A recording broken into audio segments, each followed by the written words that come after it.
Sir Komatireddy Venkatareddy గారు అటు కేసీఆర్ గారికి వార్నింగ్ ఇవ్వడం జరిగింది సార్. అంటే 3 నెలల్లో బీఆర్ఎస్ పార్టీని కుంగదీస్తామని అంటున్నారు. అంటే ఈ వ్యాఖ్యలు చేయడం గల కారణాలు ఏంటి? అంటే మరోవైపు 30 మంది ఎమ్మెల్యేలు కాంగ్రెస్ పార్టీలోకి షిఫ్ట్ అవబోతున్నారు. అందుకే ఇటువంటి వ్యాఖ్యలు చేస్తున్నారని చెప్పేసి అంటున్నారు. మరి దీంట్లో నిజం ఎంత ఉంది సార్? నిజానికి ఏంటంటే ఇది ఇప్పటిది కాదు. కాంగ్రెస్ గవర్నమెంట్ అధికారంలోకి రాగానే మాట్లాడుతున్నారు. ఇప్పుడు కడియం శ్రీహరి యాక్చువల్గా ఆయన కాంగ్రెస్లోకి వచ్చారు. అప్పుడు ఫస్ట్ స్టార్ట్ చేసింది కడియం శ్రీహరి.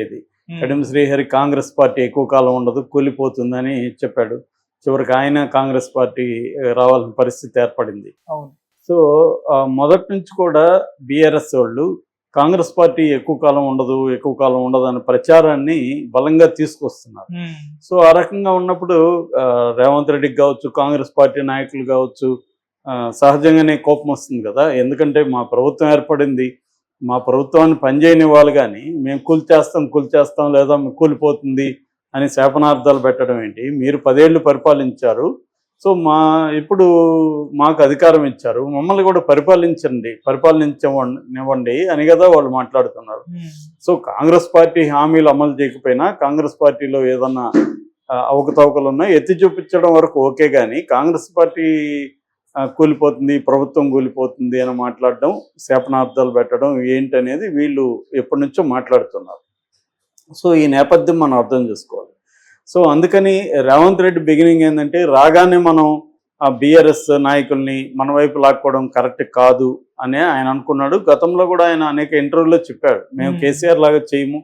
కేసీఆర్ అబ్సల్యూట్ మెజార్టీ 88 మంది మెజార్టీ ఎమ్మెల్యేలు ఉన్నా కూడా ఆయనకు కాంగ్రెస్ నుంచి, తెలుగుదేశం నుంచి, చివరికి సిపిఐ నుంచి కూడా లాక్కున్నారు. మాకు అలాంటిది ఇదేం లేదు, మాకు ఇచ్చిన మెజార్టీ ఎంత వస్తే అంత మేము పరిపాలిస్తాము, మేము అలా లాక్కోమని చెప్పారు. కానీ వీళ్ళు ఉంచట్లేదు ఆయన్ని. దాంతో వాళ్ళు ఏం చేస్తారు కాంగ్రెస్ వాళ్ళు, సరే ఇతను మనల్ని కూలుస్తానంటున్నాడు కదా, రేపొద్దున ఆ ప్రమాదం కూడా ఉంది. ఎందుకంటే మనకి 4 మెజార్టీ ఉన్నారు, ఒక సిపిఐతో కలుపుకుంటే 5 మంది ఉన్నారు, కాబట్టి మనమే రివర్స్లో లాగుదామని వీళ్ళు గేట్లు ఓపెన్ చేశారు. ఆపరేషన్ ఆకర్ష్ కాంగ్రెస్ ఓపెన్ చేశారు. దాంతో కాంగ్రెస్ బీఆర్ఎస్ నుంచి కాంగ్రెస్లకి విపరీతంగా వలసలు మొదలైనవి. ఎమ్మెల్యేలు, ఎంపీలు, అనేక మంది నాయకులు క్యూ కట్టడం మొదలైంది. చివరికి బీజేపీలో నుంచి కూడా మొన్న 10 మంది ఎమ్మెల్యే అభ్యర్థులు కాంగ్రెస్లో చేరారు. సో ఇది బీఆర్ఎస్కి చాలా పెద్ద తలనొప్పి అయిపోయింది. అంటే కేసీఆర్కి చాలా దగ్గరగా ఉన్న కడియం శ్రీహరి కావచ్చు, కేకే కావచ్చు, వీళ్ళందరూ కూడా కాంగ్రెస్లోకి పోయేసరికి వాళ్ళు దాన్ని ఎలా డీల్ చేయాలనేది బీఆర్ఎస్కి తెలియట్లేదు. సో ఒక రకంగా చాలా ఆగ్రహంతో ఉన్నాడు. తనకు అన్యాయం చేశారు వీళ్ళకి పదవులు ఇచ్చాను, అన్నీ ఇచ్చాను, వీళ్ళు అయినా కూడా వీళ్ళకి కృతజ్ఞత లేదు అన్న ఒక ఫీలింగ్ కేసీఆర్కి బలంగా ఉంది. ఆయన ఆవేదన నిజమే, వాళ్ళ బాధ నిజమే, కానీ అదే పని కేసీఆర్ కూడా చేశాడు కదా గతంలో. కేసీఆర్ మరి కాంగ్రెస్లో గెలిచిన ఎమ్మెల్యేలని, తెలుగుదేశంలో గెలిచిన ఎమ్మెల్యేలని తన పార్టీలోకి తీసుకున్నాడు కదా, అప్పుడు అదే పని చేశాడు కేసీఆర్. మరి ఇప్పుడు అదే పని, నీవు నేర్పిన విద్య నేర్జార్చులాగా కాంగ్రెస్ అదే పని ఇప్పుడు చేస్తుంది. అది కూడా కాంగ్రెస్ ఎందుకు చేస్తుంది? మేము మిమ్మల్ని కూల్చేస్తామంటే ముందు జాగ్రత్తగా కాంగ్రెస్ చేస్తుంది. సో దాన్ని మరి డైజెస్ట్ చేసుకోలేక కేసీఆర్ రకరకాల శాపనార్థాలు పెడుతున్నాడు. మళ్ళీ నిన్న కూడా కేసీఆర్ మాట్లాడుతూ, ఇది ఆల్రెడీ రేవంత్ రెడ్డి ముఖంలో భయం కనబడతా ఉంది. సుల్తాన్పూర్ మీటింగ్లో రేవంత్ రెడ్డి భయం చూస్తే వీళ్ళు 1 year కూడా ఉండేట్లేరు అని మళ్ళీ కేసీఆర్ అన్నాడు. అరే నీ పార్టీ ఖాళీ అయిపోతుంటే అది చూసుకోకుండా రేవంత్ రెడ్డి అధికారంలో ఉండలేడు, 1 year కూడా ఉండదు ఈ ప్రభుత్వం అని ఎలా చెప్తాడు కేసీఆర్? ముందు అసలు అతని ఎమ్మెల్యేలను కాపాడుకోలేదు, అతని నాయకులను కాపాడుకునే పరిస్థితి లేదు కేసీఆర్కి. అంటే దీన్ని బట్టి బీఆర్ఎస్ బీజేపీ ఏమైనా కుమ్మక్కు అవుతుందా అన్న ఒక అభిప్రాయం కాంగ్రెస్ నాయకులకు ఉంది. సో ఎందుకంటే బీఆర్ఎస్కి వేరే మార్గం లేదు. నేషనల్ లెవెల్లో బీజేపీతో కలవకపోతే కవిత బయటకు వచ్చే పరిస్థితి ఇప్పుడు లేదు. ఎందుకంటే ఆమె స్ట్రాంగ్గా కేసులో ఇరుక్కున్నది. తర్వాత ఇటు అనేక కుంభకోణాలని రేవంత్ రెడ్డి ఇక్కడ బయటికి స్టార్ట్ చేశాడు. ఈ కుంభకోణాల్లో రేపొద్దున సెంట్రల్ ఇంటెలిజెన్స్ ఏజెన్సీలు కావచ్చు లేదా ఇన్వెస్టిగేటివ్ ఏజెన్సీలు కావచ్చు రంగంలో దిగాయనుకో, అంటే ఫర్ ఎగ్జాంపుల్ ఇప్పుడు ఫోన్ ట్యాపింగ్ ఉంది, ఫోన్ ట్యాపింగ్ లో టెలిగ్రాఫ్ చట్టం పెట్టారు, ఆ చట్టం అనేది సెంట్రల్ చట్టం కాబట్టి రేపు దాంట్లో దిగుతుంది. అట్లాగే టెలిఫోన్ దీంట్లో అనేక డబ్బు లావాదేవీలు అక్రమాలు జరిగినాయని తెలుస్తుంది, రేపు ఈడీ రంగంలోకి దిగచ్చు. అట్లాగే మన కాళేశ్వరం కుంభకోణంలో సిబిఐ రంగంలోకి దిగచ్చు. ఆల్రెడీ బీజేపీ వాళ్ళు డిమాండ్ చేస్తున్నారు. సో సిబిఐ ఈడీ రంగంలోకి దిగాయనుకో కేసీఆర్ మీద కేసులు అవుతాయి, కేటీఆర్ మీద అవుతాయి, వీళ్ళిద్దరు కూడా జైలుకి పోయే పరిస్థితి వస్తుంది.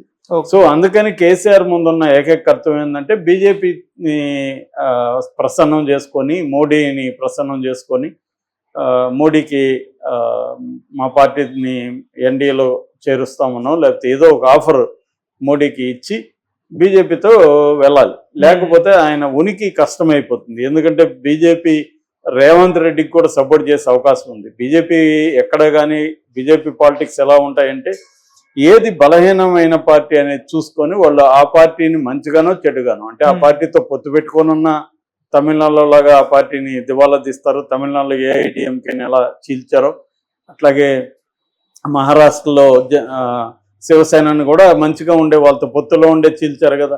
అలాగా పొత్తుల్లో ఉండి కూడా చీలుస్తారు, లేదా బయట ఉండి కూడా చీలుస్తారు. ఏదో ఒకటి మొత్తానికి వీక్ గా ఉన్న పార్టీల్ని దెబ్బతీయడం అనేది బీజేపీ ఎప్పటి నుంచో అమలు చేస్తున్న ఒక పొలిటికల్ స్ట్రాటజీ.